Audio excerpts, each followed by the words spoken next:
નમસ્તે વિદ્યાર્થી મિત્રો, આજના વિડીયોમાં તમારું સ્વાગત છે। આજનો આપણો ટોપિક છે કેપેસિટર કેવી રીતે ચાર્જ થાય છે, કેપેસિટરની અંદર ઉર્જા કેવી રીતના સંગ્રહ પામે છે અને એ સંગ્રહિત થતી ઉર્જાનું સૂત્ર મેળવવાનું છે। તો એ સમજવા માટે આવો સૌપ્રથમ ધ્યાનમાં લઈએ। ધારો કે આપણી પાસે આ રીતનું એક કેપેસિટર છે, બરાબર છે। શરૂઆતમાં કેપેસિટરની એક પણ પ્લેટ પર વિદ્યુત ભાર નથી, એક પણ પ્લેટ ઉપર ચોખ્ખો કુલ વિદ્યુત ભાર નથી। હવે આ કેપેસિટરની બે પ્લેટને બેટરી સાથે જોડી દઈએ છીએ આ રીતના। અહીંયા આપણે જોડેલી આપણી કળ।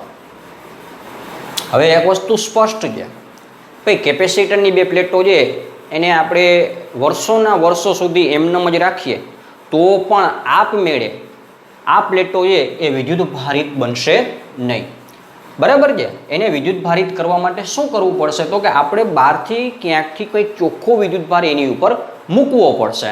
જોજો બરાબર આખી વસ્તુ। તો એ વિદ્યુત ભાર મૂકવા માટે બહારથી આપણે બેટરી સાથે એને જોડી દીધી।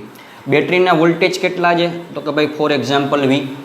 જેવી આપણે સ્વિચ ચાલુ કર્યા એટલે એક પ્લેટ છે એ ધીમે ધીમે ધન વિદ્યુત ભારિત બનતી જશે અને જે બીજી પ્લેટ છે એ ઋણ વિદ્યુત ભારિત બનતી જશે। જે બેટરીના ઋણ ધ્રુવ સાથે જોડાયેલી છે એ ઋણ વિદ્યુત ભારિત, જે બેટરીના ધન ધ્રુવ સાથે જોડાયેલી છે એ ધન વિદ્યુત ભારિત બનશે। ધીમે ધીમે આ પ્લેટ ધન વિદ્યુત ભારિત બનતી જાય, આ પ્લેટ છે એ ઋણ વિદ્યુત ભારિત બનતી જાય। તો અહીં કેપેસિટરની પ્લેટો છે એ વિદ્યુત ભારિત બનતી જાય છે, એટલે કે અહીં કંઈક વિદ્યુત ભાર સંગ્રહ પામી રહ્યું છે। અહીંયા ધીમે ધીમે ધન વિદ્યુત ભાર ભેગો થતો જશે, અહીંયા ધીમે ધીમે ઋણ વિદ્યુત ભાર ભેગો થતો જશે। તો આ જે પ્રક્રિયા થઈ, આ પ્રક્રિયાને આપણે કહેશું કેપેસિટર ચાર્જ થઈ રહ્યું છે, ચાર્જિંગ ઓફ કેપેસિટર, બરાબર છે।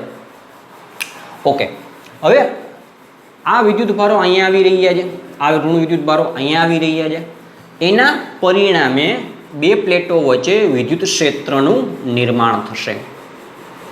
જેમ જેમ અહીંયા ધન વિદ્યુત ભારોની સંખ્યા વધતી જાય, જેમ જેમ અહીંયા ઋણ વિદ્યુત ભારોની સંખ્યા વધતી જાય, બરાબર છે, એમ બે પ્લેટો વચ્ચે પ્રસ્થાપિત થયેલા વિદ્યુત ક્ષેત્રનું મૂલ્ય પણ વધતું જશે। હવે એક વસ્તુ બરાબર વિચારીએ આપણે કે ભાઈ આ વિદ્યુત ભારો અહીંયા મૂકવા માટે, ઋણ વિદ્યુત ભારો અહીંયા મૂકવા માટે બેટરીએ કંઈક કાર્ય કર્યું કે ના કર્યું, બેટરીએ પોતાની કંઈક ઉર્જા વાપરી કે નથી વાપરી, તો આપણે કહેશું ભાઈ ડેફિનેટલી વાત છે, એકદમ સમજે એવી વાત છે કે ભાઈ બેટરીએ પોતાની કંઈક ઉર્જા વાપરી, એ ઉર્જા વાપરી અને ઋણ વિદ્યુત ભારોને અહીંયા ભેગા કર્યા, ધન વિદ્યુત ભારોને આ પ્લેટ ઉપર ભેગા કર્યા, બરાબર છે। બેટરીની પોતાની કંઈક ઉર્જા વપરાણી, બેટરીએ કંઈક કાર્ય કર્યું। હવે ઉર્જા સંરક્ષણનો નિયમ આપણને શું કહે છે તો જો યાદ કરીએ ને તો એવું કહે છે આપણને કે ઉર્જાનો કોઈ દિવસ નાશ થતો નથી, ઉર્જાનો કોઈ દિવસ ઉર્જાનો કોઈ દિવસ નાશ થતો નથી, ઉર્જાનું કોઈ દિવસ સર્જન થતું નથી અને ઉર્જાનું માત્ર એક સ્વરૂપમાંથી બીજા સ્વરૂપમાં શું થઈ શકે, રૂપાંતરણ થઈ શકે છે। તો બેટરી દ્વારા જે ઉર્જા વપરાણી, બેટરી દ્વારા જે ઉર્જા ખર્ચાણી, બેટરી દ્વારા જે કાર્ય થયું, આ ઉર્જા ગઈ ક્યાં તો એ ઉર્જા છે એનો નાશ તો થયો હશે નહીં, બરાબર છે ને। તો એ ઉર્જા છે એ આ જે વિદ્યુત ક્ષેત્ર અહીંયા પ્રસ્થાપિત થયું બે પ્લેટો વચ્ચે, આ વિદ્યુત ક્ષેત્રની અંદર સંગ્રહ પામતી હોય છે। ખ્યાલ આવે છે? આ ઉર્જા ક્યાં સંગ્રહ પામતી હોય છે, બેટરી દ્વારા વપરાતી ઉર્જા ક્યાં સંગ્રહ પામતી હોય છે તો કે કેપેસિટરની બે પ્લેટો વચ્ચે જે વિદ્યુત ક્ષેત્ર ઉત્પન્ન થયું, જે વિદ્યુત ક્ષેત્ર પ્રસ્થાપિત થયું, જેનું મૂલ્ય ધીમે ધીમે વધી રહ્યું છે, કેપેસિટર જેમ જેમ ચાર્જ થતું જશે એમ આ વિદ્યુત ક્ષેત્રનું મૂલ્ય વધતું જશે। તો જેમ જેમ વિદ્યુત ક્ષેત્રનું મૂલ્ય વધતું જશે એમ એની પાસે ઉર્જા પણ શું થશે, વધતી જશે। તો અહીંયા આપણે કહી શકીએ કે બેટરી દ્વારા જે ઉર્જા વપરાય છે એ ઉર્જા કેપેસિટરની બે પ્લેટો વચ્ચે પ્રસ્થાપિત થયેલા વિદ્યુત ક્ષેત્રમાં સંગ્રહ પામે છે। કોઈ પૂછે આપણને કે ભાઈ કેપેસિટરમાં ઉર્જા છે ક્યાં સંગ્રહ પામે છે? તો આપણે કહેવાનું ભાઈ કેપેસિટરમાં ઉર્જા જે બે પ્લેટો વચ્ચે પ્રસ્થાપિત થયેલા વિદ્યુત ક્ષેત્રમાં સંગ્રહ પામતી હોય છે. ઓકે, હવે આ સંગ્રહ પામતી ઉર્જાનું સૂત્ર મેળવવું છે. જોજો આખી વસ્તુને. તો કેપેસિટર જે આપણું ધીમે ધીમે ધીમે ધીમે ચાર્જ થઈ રહ્યું છે. કોઈ એક ટી સમયે આપણે વિચારીએ છીએ કે ભાઈ ધન વિદ્યુત ભારિત પ્લેટ ઉપર ભેગો થયેલો સંગ્રહ પામેલો વિદ્યુતભાર ધારો કે ક્યુ ડેશ છે. હજી ચાર્જ થઈ જ રહ્યું છે, પણ એમાંની કોઈ એક ક્ષણે આપણે જોયું તો કે ભાઈ ધન વિદ્યુત ભારિત પ્લેટ છે, એના ઉપર વિદ્યુતભાર કેટલો છે? પ્લસ ક્યુ ડેશ. તો એ રીતના ઋણ વિદ્યુત ભારિત પ્લેટ ઉપર વિદ્યુતભાર કેટલો છે તે સમયે? સિમ્પલ વસ્તુ છે, એના જેટલો જ પણ વિજાતીય પ્રકારનો. તો કંઈ ત્યાં હશે ક્યુ ડેશ. તો પછીના પોઈન્ટમાં કહેવાનું કે ભાઈ કોઈ ટી સમયનો વિચાર કરો. ટી સમયે આપણી ધન વિદ્યુત ભારિત પ્લેટ ઉપર સંગ્રહ પામેલો વિદ્યુતભાર ધારો કે ક્યુ ડેશ છે, અને ઋણ વિદ્યુત ભારિત પ્લેટ ઉપર સંગ્રહ પામેલો વિદ્યુતભાર માઇનસ ક્યુ ડેશ છે. હજી આપણું કેપેસિટર શું થઈ રહ્યું? તો ભાઈ કેપેસિટર ચાર્જ થઈ રહ્યું છે, એટલે કે આ વિદ્યુતભારોના મૂલ્ય વધતા જાય છે. ખ્યાલ આવ્યો? પછીના પોઈન્ટમાં કહેવાનું કે ભાઈ ટી સમયે જ્યારે આ સમયનો આપણે વિચાર કરતા હતા તે જ સમયે બે પ્લેટો વચ્ચે વિદ્યુત સ્થિતિમાન કેટલું છે? તો કે ફોર એક્ઝામ્પલ વી જેટલું છે, અથવા એને આપણે વિચારી લઈએ, સોરી વી જેટલું જ વિચાર વી ડેશ જેટલું વિચારી લઈએ. ચલો, તો ટી સમયે ધન વિદ્યુત ભારિત પ્લેટ ઉપર સંગ્રહ પામેલો વિદ્યુતભાર કેટલો? પ્લસ ક્યુ ડેશ. ઋણ વિદ્યુત ભારિત પ્લેટ છે, ત્યાં સંગ્રહ પામેલો વિદ્યુતભાર કેટલો? માઇનસ ક્યુ ડેશ. એ ટી સમયે બે પ્લેટો વચ્ચે વિદ્યુત સ્થિતિમાનનો તફાવત કેટલો? તો કે ભાઈ વી ડેશ. હવે કેપેસિટન્સનું સૂત્ર શું છે? તો કે ભાઈ કેપેસિટન્સ સી બરાબર જે તે સમયે સંગ્રહ પામતો વિદ્યુતભાર ક્યુ ડેશ. કોઈ પણ એક પ્લેટનું મૂલ્ય લઈ લેવાનું, સોરી કોઈ પણ એક પ્લેટ ઉપર સંગ્રહ પામેલા વિદ્યુતભારનું મૂલ્ય લઈ લેવાનું. બે પ્લેટો વચ્ચે વિદ્યુત સ્થિતિમાનનો તફાવત તો કે વી ડેશ. ખ્યાલ આવે છે? આ આપણું કેપેસિટન્સનું સૂત્ર છે. તો ટી સમયે આ સૂત્રને આપણે આ રીતના લાગુ પાડી શકીએ. હવે ધારો કે જોજો આખી વસ્તુ, ધારો કે થોડાક સમય બાદ જે ટી સમયનો આપણે વિચાર કર્યો હતો એ સમય બાદ આપણે વધારાનો એક વિદ્યુતભાર મૂકી રહ્યા છીએ. કેટલો મૂકીએ છીએ? તો કે થોડાક સમય બાદ અમે વધારાનો વિદ્યુતભાર ડીક્યુ ડેશ મૂકી રહ્યા છીએ. ધન વિદ્યુત ભારિત પ્લેટ છે, ત્યાં પણ આપણે વધારાનો વિદ્યુતભાર મૂક્યો. કેટલો મૂકશો અહીંયા? તો કે ડીક્યુ ડેશ. એ રીતના ઋણ વિદ્યુત ભારિત પ્લેટ છે, એ પણ એટલી જ ઋણ વિદ્યુત ભારિત બનશે જેટલી ધન વિદ્યુત ભારિત પ્લેટ ધન વિદ્યુત ભારિત બને. તો અહીંયા પણ વધારાનો વિદ્યુતભાર કેટલો મૂકવામાં આવતો હશે? DQ dash. તો આ વધારાનો વિદ્યુતભાર ડીક્યુ ડેશ મૂકવા માટે બેટરી દ્વારા કરવું પડતું કાર્ય કેટલું? સાંભળજો આખી વસ્તુ. આ વધારાનો વિદ્યુતભાર ડીક્યુ ડેશ મૂકવા માટે બેટરી દ્વારા કરવું પડતું વધારાનું કાર્ય કેટલું? તો આપણી પાસે સૂત્ર હતું, જો તમને યાદ હોય તો, વિદ્યુત સ્થિતિમાનનો તફાવત અને જે વિદ્યુતભારને તમે મૂકી રહ્યા છો એ વિદ્યુતભારનું મૂલ્ય, એટલે કે ડીક્યુ ડેશ. ખ્યાલ આવે છે? હવે આગળની વાત, ડીડબલ્યુ આપણા એમના બરાબરની નિશાની, વી ડેશની જગ્યાએ કંઈ લખવું હોય તો આપણે સૂત્ર લખી શકીએ, વી ડેશ બરાબર ક્યુ ડેશના છેદમાં સી. ખ્યાલ આવે છે? તો વી ડેશની જગ્યાએ લખવું હોય તો શું લખશું? ક્યુ ડેશના છેદમાં સી ઇન્ટુ ડીક્યુ ડેશ. તો આ ડીક્યુ ડેશ જેટલો વિદ્યુતભાર જે વધારાનો મૂકવા માટે બેટરી દ્વારા કરવું પડતું કાર્ય આટલું હશે. કેટલો?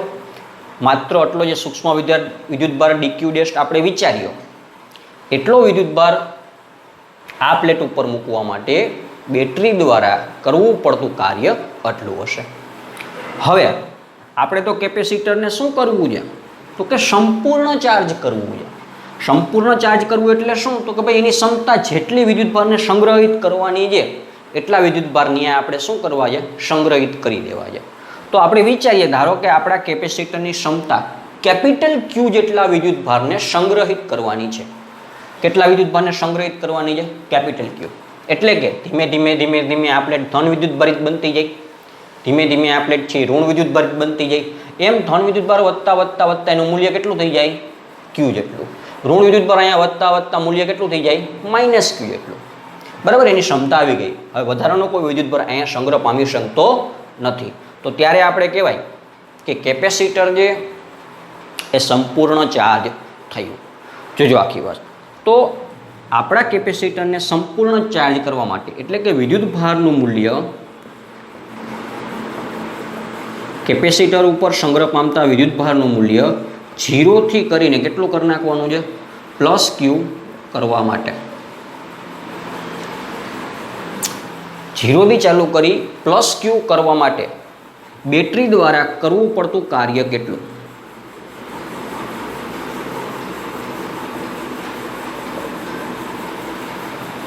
એટલે કે કેપેસિટરને સંપૂર્ણ ચાર્જ કરવા માટે બેટરી દ્વારા કરવું પડતું કાર્ય કેટલું? સંપૂર્ણ ચાર્જ કરવા માટે એટલે તો કે ભાઈ 0 થી ચાલુ કરીને, 0 એટલે કેપેસિટરની બે પ્લેટો છે એની ઉપર કોઈ જાતનો વિદ્યુતભાર હતો નહીં. હવે એને આપણે ચાર્જ કરીએ છીએ, ધીમે ધીમે ધીમે ધીમે ધીમે વિદ્યુતભારનું મૂલ્ય વધતું જાય છે. વધતા વધતા એની ક્ષમતા સુધી આવી ગયું. ક્ષમતા કેટલી છે? +q જેટલી. સોરી, +q નહીં, ખાલી જ q કહેવાય, કેમ કે એક પ્લેટ છે +q બનશે તો બીજી પ્લેટ -q બનશે. તો બેટરી દ્વારા કરવું પડતું કાર્ય કેટલું? તો કે કરવું પડતું કુલ કાર્ય, અને કરવું પડતું કુલ કાર્ય ગોતવું હોય તો ઉપરનું જે સૂત્ર છે એનું શું થઈ જશે? સંકલન. એટલે q'/c × dq. સંકલન ક્યાંથી ક્યાં સુધીનું? તો કે ભાઈ 0 થી ચાલુ કરી q સુધીનું. dq' જેટલો વિદ્યુતભાર મૂકવો હોય તો આટલું કાર્ય બેટરી દ્વારા કરવું પડે. બેટરી દ્વારા આટલી ઉર્જા ખર્ચાય. કેટલા પૂરતું? માત્ર dq' જેટલો વિદ્યુતભાર કેપેસિટર ઉપર મૂકવો હોય ત્યારે. પણ આપણે 0 થી ચાલુ કરી અને q સુધીનો મૂકવો છે, એની ક્ષમતા સુધી અને સંપૂર્ણ ચાર્જ કરી નાખવું છે. તો બેટરી દ્વારા કરવું પડતું કુલ કાર્ય કેટલું? બેટરી દ્વારા ખર્ચાતી કુલ ઉર્જા કેટલી? તો એ ગોતવું હોય તો આપણે આ સૂત્રનો શું કરી નાખીએ? સંકલન કરી નાખીએ. સંકલન કરશું એટલે ખર્ચાતી કુલ ઉર્જા મળી જશે. બેટરી દ્વારા કરવું પડતું કુલ કાર્ય આપણને મળી જશે. હવે આ આકૃતિ હું ભૂસી નાખું છું.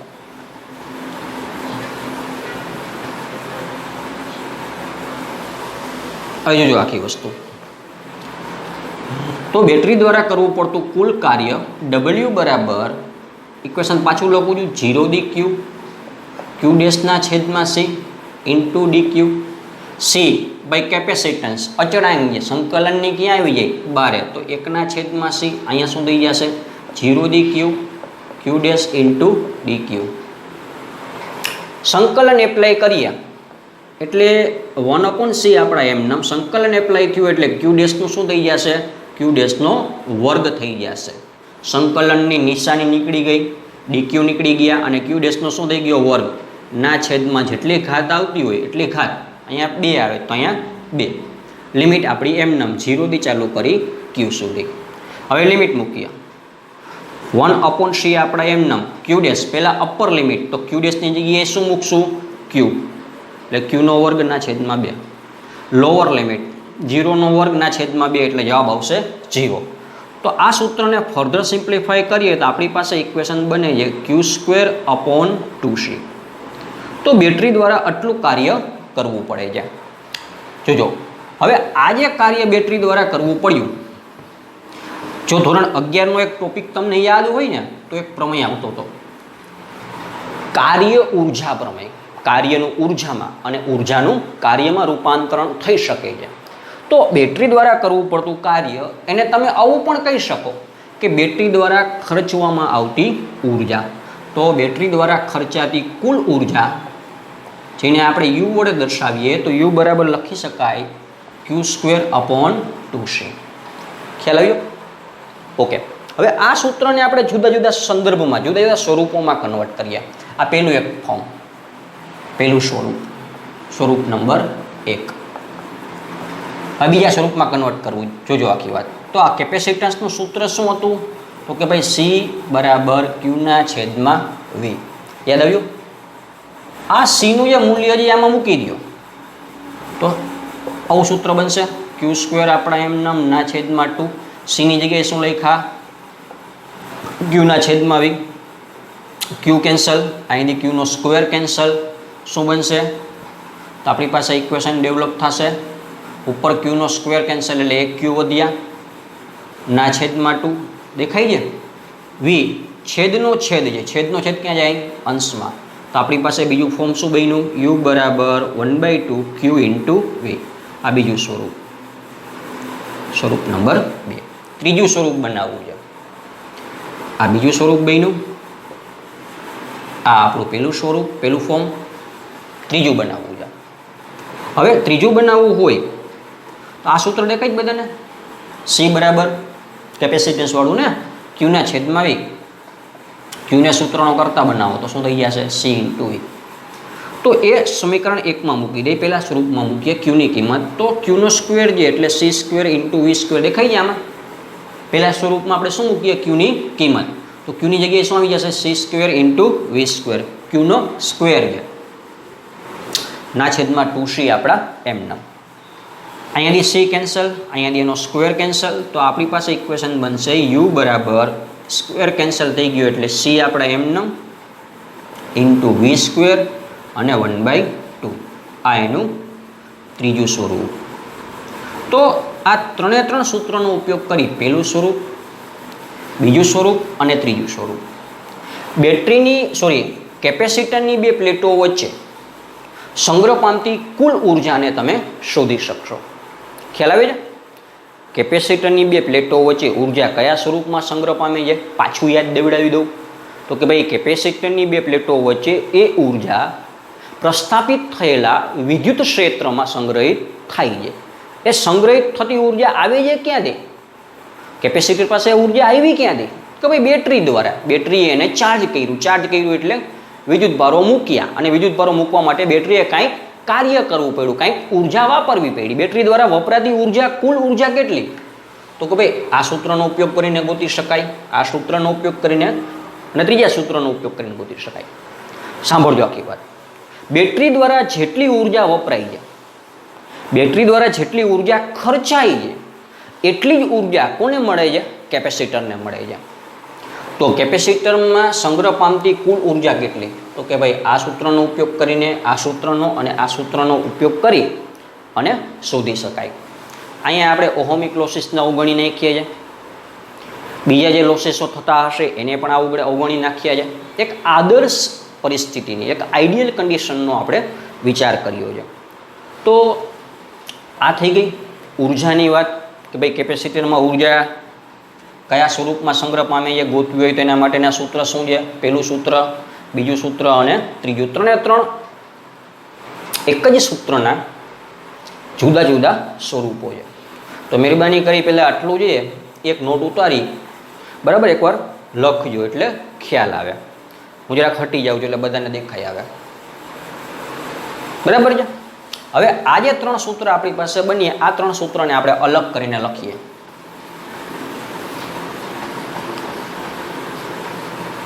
પહેલું સૂત્ર આપણી પાસે શું છે? તો કે યુ બરાબર ક્યુ સ્ક્વેર અપોન 2c. બીજું સૂત્ર આપણી પાસે શું છે? તો કે યુ બરાબર 1/2 ક્યુ ઇન્ટુ વી. અને ત્રીજું સૂત્ર શું છે? તો કે યુ બરાબર 1/2 સી ઇન્ટુ વી સ્ક્વેર. ઓકે, હવે એક અગત્યની વાત ઉપર આવીએ, ખાસ કરીને JEE, નીટ અને એવી કોમ્પિટિટિવ એક્ઝામ માટે ઇમ્પોર્ટન્ટ વાત આપણી કે એક કેપેસિટર હોય ને તો સમજાણું અમને કે આ સૂત્રમાંથી ગમે એકનો ઉપયોગ કરી અને સંગ્રહ પામતી કુલ ઉર્જા ગોતી શકાય. પણ કેપેસિટરનું જોડાણ હોય તો, જોડાણ એટલે કે ભાઈ ઘણા બધા કેપેસિટરો છે, ધારો કે શ્રેણીમાં જોડેલા છે, તો ઉર્જા કઈ રીતના ગોતવી? ધારો કે ઘણા બધા કેપેસિટરો સમાંતરમાં જોડેલા છે, તો ઉર્જા કઈ રીતના ગોતવી? જોજો, તો પહેલા હું છે ને શ્રેણી જોડાણની વાત કરું છું કે ભાઈ કેપેસિટરોનું જ્યારે શ્રેણી જોડાણ હોય ત્યારે ઉર્જા કઈ રીતના શોધવી? તો અહીં ગણતરીની સરળતા માટે ત્રણ કેપેસિટરનો હું વિચાર કરું છું. પહેલું કેપેસિટર, બીજું અને ત્રીજું. C1 પહેલાનું કેપેસિટન્સ, C2 બીજાનું અને C3 ત્રીજાનું. આ ત્રણે ત્રણ કેપેસિટરને એક બેટરી સાથે જોડી દીધા છે. બેટરીના વોલ્ટેજ કેટલા છે? V જેટલા. ખ્યાલ આવ્યો? આ જોડાણ કેવું ગણાશે? શ્રેણી જોડાણ. હવે જેવી આપણે બેટરીની સ્વિચ ચાલુ કરીએ એટલે 3 કેપેસિટર ચાર્જ થવાની શરૂઆત કરશે. ઓકે, જો શ્રેણી જોડાણવાળો વિડીયો તમે જોયો હોય કેપેસિટરોના શ્રેણી જોડાણવાળો, તો એમાં આપણે એક વાત કીધી હતી કે કેપેસિટરો જો શ્રેણીમાં જોડેલા હોય તો દરેકમાંથી પસાર થતો વિદ્યુત પ્રવાહ કેવો હશે? સમાન હશે. સ્પષ્ટ વાત છે ને? બેટરીમાંથી વિદ્યુત પ્રવાહ બહાર નીકળવાનો તો દરેકમાંથી કેવો? સમાન પસાર થશે. દરેકમાંથી પસાર થતો વિદ્યુત પ્રવાહ સમાન હોય, દરેકમાંથી પસાર થતો વિદ્યુત પ્રવાહ સમાન હોય તો દરેકમાંથી પસાર થતો વિદ્યુત ભારનો જથ્થો એ પણ કેવો હશે? સમાન હશે. એટલે કે દરેક કેપેસિટર ચાર્જ થતું હશે ત્યારે એની ઉપર સંગ્રહ પામતો વિદ્યુતભાર કેવો હશે?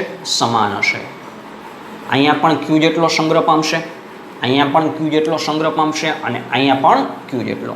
તો પહેલો પોઈન્ટ આપણે યાદ રાખવાનો કે ભાઈ આપણા કેપેસિટરો જો શ્રેણીમાં જોડાયેલા હોય તો દરેક પર સંગ્રહ પામતો વિદ્યુત ભાર કેપિટલ ક્યુ કેવો હશે? સમાન હશે. શું સમાન નહીં હોય? સ્પષ્ટ છે ભાઈ, આ પ્લેટની આ કેપેસિટરની બે પ્લેટો વચ્ચે વિદ્યુત સ્થિતિમાનનો તફાવત, બીજા કેપેસિટરની બે પ્લેટો વચ્ચે વિદ્યુત સ્થિતિમાનનો તફાવત અને ત્રીજા કેપેસિટરની બે પ્લેટો વચ્ચે વિદ્યુત સ્થિતિમાનનો તફાવત જુદો જુદો હશે. બરાબર? તો દરેક માટે વિદ્યુત સ્થિતિમાન વીનું મૂલ્ય કેવું હશે? જુદું જુદું હશે. આપણે આકૃતિમાં દોરી દઈએ તો અહીંયા વિદ્યુત સ્થિતિમાન ધારો કે V1 છે, બીજા કેપેસિટરની બે પ્લેટો વચ્ચે ધારો કે V2 છે અને ત્રીજા કેપેસિટરની બે પ્લેટો વચ્ચે ધારો કે V3 છે. તો જ્યારે કેપેસિટરો શ્રેણીમાં જોડાયેલા હોય તો દરેક માટે સંગ્રહ પામતો વિદ્યુતભાર Q સમાન અને દરેક માટે V વિદ્યુત સ્થિતિમાનનું મૂલ્ય જુદું જુદું. ઓકે, હવે આ ત્રણમાંથી કયા સૂત્રનો ઉપયોગ કરીએ? તો કે ભાઈ આપણી પાસે વિદ્યુતભારનું મૂલ્ય આપણને ખબર છે. અહીંયા આપણે ધાર્યું છે કે ભાઈ V1, V2, V3 છે જેના મૂલ્ય અનનોન છે, અજ્ઞાત છે, ખ્યાલ નથી. તો સિમ્પલ વસ્તુ કે ભાઈ આ સૂત્રનો ઉપયોગ કરીએ સમીકરણ 1નો. તો જ્યારે આ સૂત્રનો ઉપયોગ કરી અને પહેલા કેપેસિટરને લાગુ પાડીએ તો કે પહેલા કેપેસિટર પર સંગ્રહ પામતી ઉર્જા U1 બરાબર સંગ્રહ પામતો વિદ્યુતભાર કેટલો છે? Q, એટલે Q² 2 પહેલાનું કેપેસિટન્સ C1. બીજા કેપેસિટરને લાગુ પાડીએ, બીજા કેપેસિટર ઉપર સંગ્રહ પામતી વિદ્યુત ઉર્જા 2C2. બરાબર? સંગ્રહ પામતો વિદ્યુતભાર તો કેટલો છે? Q જ છે એટલે Q જ આવ્યું. કેપેસિટન્સ કેટલું છે? C2. ત્રીજા માટે લાગુ પાડીએ તો ત્રીજામાં સંગ્રહ પામતી ઉર્જા, સંગ્રહ પામતો વિદ્યુતભાર કેટલો છે? Q² એટલે Q. કેપેસિટન્સ કેટલું છે? C3. તો કે પહેલા કેપેસિટરમાં સંગ્રહ પામતી ઉર્જા આ સૂત્ર, બીજા કેપેસિટરમાં સંગ્રહ પામતી ઉર્જા આ સૂત્ર અને ત્રીજા કેપેસિટરમાં સંગ્રહ પામતી ઉર્જા આ સૂત્રનો ઉપયોગ કરી શોધી શકાય. હવે સંગ્રહ પામતી કુલ ઉર્જા ગોતવી છે. શું ગોતવું છે? સંગ્રહ પામતી કુલ ઉર્જા. સિમ્પલ વસ્તુ છે ને ભાઈ, પહેલા ઉપર કેટલી સંગ્રહ પામી, બીજા ઉપર કેટલી પામી અને ત્રીજા ઉપર કેટલી પામી. 3 ગોતી અને 3 નો શું કરી નાખો? સરવાળો. તો સંગ્રહ પામતી કુલ ઉર્જા મળી જાય. U1 નું મૂલ્ય આપણને ખ્યાલ છે કેટલું છે? તો કે ભાઈ Q²/2C1. U2 નું મૂલ્ય Q²/2C2 અને U3 નું મૂલ્ય Q²/2C3. બધામાંથી કોમન કાઢવાનું કહે તો શું કાઢશું? કોમન વસ્તુ છે ને, તમને ખ્યાલ આવી ગયો કે ભાઈ Q² નીકળશે, નીચેથી શું નીકળશે? 2. અંદર શું વધ્યું? 1/C1 plus 1/C2 plus 1/C3. તો જ્યારે તમારા કેપેસિટરો શ્રેણીમાં જોડાયેલા હોય, તમારે કુલ ઉર્જા ગોતવી હોય આ સૂત્રનો ઉપયોગ કરી અને શોધી શકશો. ખ્યાલ આવ્યો? તો આટલું પહેલાં એક નોટમાં ઉતારી લેજો. હવે આપણે વાત કરીએ જી સમાંતર જોડાણની. કેની વાત કરવી છે આપણે? સમાંતર જોડાણની. તો આપણે લખી નાખીએ એટલે બધાને ખ્યાલ આવે કે ભાઈ હવે કેપેસિટરો કેવી રીતના જોડેલા છે? સમાંતરમાં. આગળ કીધું એમ અહીં પણ ગણતરીની સરળતા માટે હું 3 કેપેસિટરનો વિચાર કરું છું. પહેલું કેપેસિટર, બીજું કેપેસિટર અને ત્રીજું કેપેસિટર. તો આ જે જોડાણ મેં બોર્ડ ઉપર દર્શાવી રહ્યો છું, દોરેલું છે, આ જોડાણ કેવું ગણાશે? સ્પષ્ટ છે. કેવું ગણાય? સમાંતર. શા માટે? તો કે સમાંતર જોડાણવાળો એક વિડીયો મેં બનાવેલો છે, એમાં એની વાત પણ કહી રહી છે કે શા માટે આને સમાંતર જોડાણ ગણાય. ઓકે. બેટરીના વોલ્ટેજ V, પહેલા કેપેસિટરનું કેપેસિટન્સ C1, બીજાનું C2, ત્રીજાનું C3. હવે કેપેસિટરો સમાંતરમાં જોડાયેલા હોય તો શું સમાન હોય? બધાય માટે શું સમાન હોય અને શું અસમાન હોય? તો કેપેસિટરો સમાંતરમાં જોડાયેલા હોય તો દરેકમાંથી પસાર થતો વિદ્યુત પ્રવાહ કેવો હશે? જુદો જુદો હશે. દરેકમાંથી પસાર થતો વિદ્યુત પ્રવાહ જુદો જુદો હોય તો દરેકમાંથી પસાર થતો વિદ્યુત ભારનો જથ્થો, ક્વોન્ટિટી ઓફ ઇલેક્ટ્રિક ચાર્જ, એ પણ કેવી હશે? જુદા જુદા હશે. એટલે કે પહેલા કેપેસિટર ઉપર સંગ્રહ પામતો વિદ્યુત ભાર કંઈક જુદો, બીજા ઉપર સંગ્રહ પામતો વિદ્યુત ભાર પણ કંઈક જુદો, અને ત્રીજા ઉપર પણ સંગ્રહ પામતો વિદ્યુત ભાર કંઈક જુદો. ધારો કે પહેલા ઉપર સંગ્રહ પામતો વિદ્યુત ભાર આપણે વિચારી લઈએ Q1, બીજા ઉપર સંગ્રહ પામતો વિદ્યુત ભાર Q2 અને ત્રીજા ઉપર સંગ્રહ પામતો વિદ્યુત ભાર Q3. ઓકે. તો પહેલા પોઈન્ટમાં લખી નાખવાનું કે ભાઈ સમાંતર જોડાયેલા છે એટલે દરેક પર સંગ્રહ પામતો વિદ્યુત ભારનો જથ્થો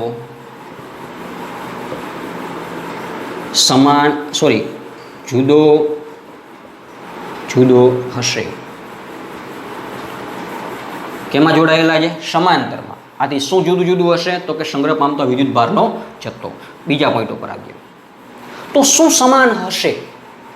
તો ભાઈ કેપેસિટરો સમાંતરમાં છે, એકબીજા સાથે સમાંતરમાં છે, અને બેટરી સાથે પણ કેવા છે? સમાંતરમાં છે. તો બેટરીના જેટલા વોલ્ટેજ હોય એટલા જ વોલ્ટેજ આ કેપેસિટરોની બે પ્લેટો વચ્ચે હશે. પહેલા કેપેસિટરની બે પ્લેટો વચ્ચે વિદ્યુત સ્થિતિમાન V, બીજા કેપેસિટરની બે પ્લેટો વચ્ચે વિદ્યુત સ્થિતિમાન V, અને ત્રીજા કેપેસિટરની બે પ્લેટો વચ્ચે વિદ્યુત સ્થિતિમાન V. તો દરેક કેપેસિટર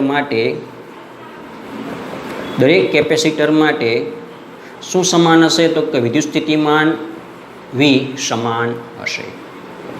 ખ્યાલ આવ્યું છે? આ ખાસ અગત્યનો મુદ્દો છે. ઓકે. આપણી પાસે 3 સૂત્ર છે. ભાઈ દરેક માટે વિદ્યુત ભારનું મૂલ્ય કંઈક જુદું જુદું છે.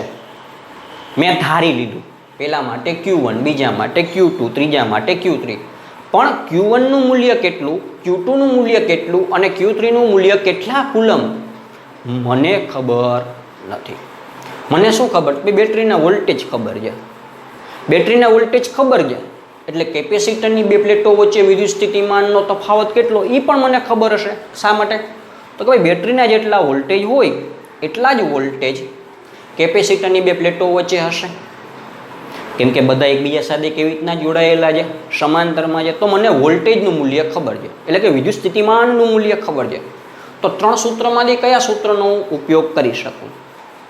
તો ભાઈ મને ખબર છે વિદ્યુત સ્થિતિમાન V, તો આ ત્રીજા સૂત્રનો ઉપયોગ કરી શકું. પહેલા સૂત્રનો ઉપયોગ કરવા મારે શું ખબર હોવી જોઈએ? Q નું મૂલ્ય. બીજા સૂત્રનો ઉપયોગ કરવા મને શું ખ્યાલ હોવો જોઈએ? Q અને V બંનેનું મૂલ્ય. ત્રીજા સૂત્રનો ઉપયોગ કરવા માટે મને શું ખ્યાલ હોવો જોઈએ? માત્ર વિદ્યુત સ્થિતિમાન V. બરાબર. કેપેસિટન્સ તો આપી જ દીધું હોય બધાયનું, એટલે તો એ તો જ્ઞાત જ હોય. તો ત્રીજા નંબરનું જે સૂત્ર છે એનો ઉપયોગ કરીએ. ત્રીજા નંબરનું સૂત્ર તો ના કહી શકાય, ત્રીજા નંબરના સ્વરૂપનો ઉપયોગ કરીએ, કેમ કે સૂત્ર તો સરખા જ છે, જુદા જુદા એના સ્વરૂપો છે. તો પહેલા કેપેસિટરમાં સંગ્રહ પામતી ઉર્જા U1 બરાબર 1/2. આ આપણા એમના પહેલા કેપેસિટરનું કેપેસિટન્સ C1, વિદ્યુત સ્થિતિમાનનો તફાવત આ બે પ્લેટો વચ્ચે, કોઈ બેટરીના જેટલા વોલ્ટેજ હશે એટલો જ, એટલે V2. બીજા કેપેસિટરમાં સંગ્રહ પામતી ઉર્જા તો કે 1/2 આપણા એમના કેપેસિટન્સ C2, વિદ્યુત સ્થિતિમાન V. બરાબર ને, બે પ્લેટો વચ્ચે, બીજા કેપેસિટરની બે પ્લેટો વચ્ચે વિદ્યુત સ્થિતિમાનનો તફાવત કેટલો? બેટરીના વોલ્ટેજ જેટલો. ત્રીજા કેપેસિટર માટે તો કે 1/2, ત્રીજાનું કેપેસિટન્સ કેટલું છે? C3, અને વોલ્ટેજ તો બધાય માટે સરખા એટલે V2. તો પહેલા કેપેસિટરમાં સંગ્રહ પામતી ઉર્જા આટલી છે, બીજા કેપેસિટરમાં સંગ્રહ પામતી ઉર્જા આટલી છે, અને ત્રીજા કેપેસિટરમાં સંગ્રહ પામતી ઉર્જા આટલી છે. હવે આપણે કુલ ઉર્જા ગોતવી છે. કુલ ઉર્જા ગોતવી હોય તો સિમ્પલ વસ્તુ, ભાઈ 3 ને 3 નો શું કરી નાખો તમે? સરવાળો કરી નાખો. તો કે U બરાબર U1 plus U2 plus U3. બરાબર ને? પહેલામાં કેટલી સંગ્રહ પામે, બીજામાં કેટલી સંગ્રહ પામે, અને ત્રીજામાં કેટલી સંગ્રહ પામે, આ 3 ને 3 આપણે ગોતી, 3 ને 3 નો સરવાળો કર્યો તો કુલ કેટલી ઉર્જા સંગ્રહ પામે છે એ ખ્યાલ આવી જશે. U1 નું મૂલ્ય મૂકીએ 1/2 C into V2, U2 નું મૂલ્ય મૂકીએ 1/2 C2 into V2, U3 નું મૂલ્ય મૂકીએ 1/2 C3 into V2. બધાય કોમન કાઢવું હોય, શું કોમન કાઢશું? 1/2 બધાયમાં જે દેખાઈ જાય, V બધાયમાં છે, ઓકે. તો આપણી પાસે સૂત્ર બન્યું U બરાબર 1/2 into V2, આટલું કોમન નીકળ્યું. અંદર વધ્યું શું? C1 plus C2 plus C3. તો તમારા કેપેસિટરો જો સમાંતરમાં જોડાયેલા હોય અને કુલ ઉર્જા ગોતવી હોય, કેમાં જોડાયેલા હોય? સમાંતરમાં, અને કુલ ઉર્જા ગોતવી છે, તો આ સૂત્રનો ઉપયોગ કરી અને કુલ ઉર્જા ગોતી શકાશે. આશા રાખું છું કે જેટલું મેં સમજાવ્યું હોય તમને બધાને સમજાઈ ગયું હશે. એમાં કંઈ ડિફિકલ્ટી હોય તો મારા નંબર છે, બરાબર છે, વોટ્સએપ નંબર છે, મોબાઈલ નંબર છે, મને જાણ કરજો. કંઈ ડિફિકલ્ટી હોય તો કહેજો. પણ એટલીસ્ટ આ જે ટોપિક છે એ ઓછામાં ઓછો 3 થી 4 વાર લખજો, બરાબર. લખ્યા વગર આ સમજણ અધૂરી રહેશે. લખવું ફરજિયાત છે, લખ્યા વગર છૂટકો છે નહીં. Okay, thank you.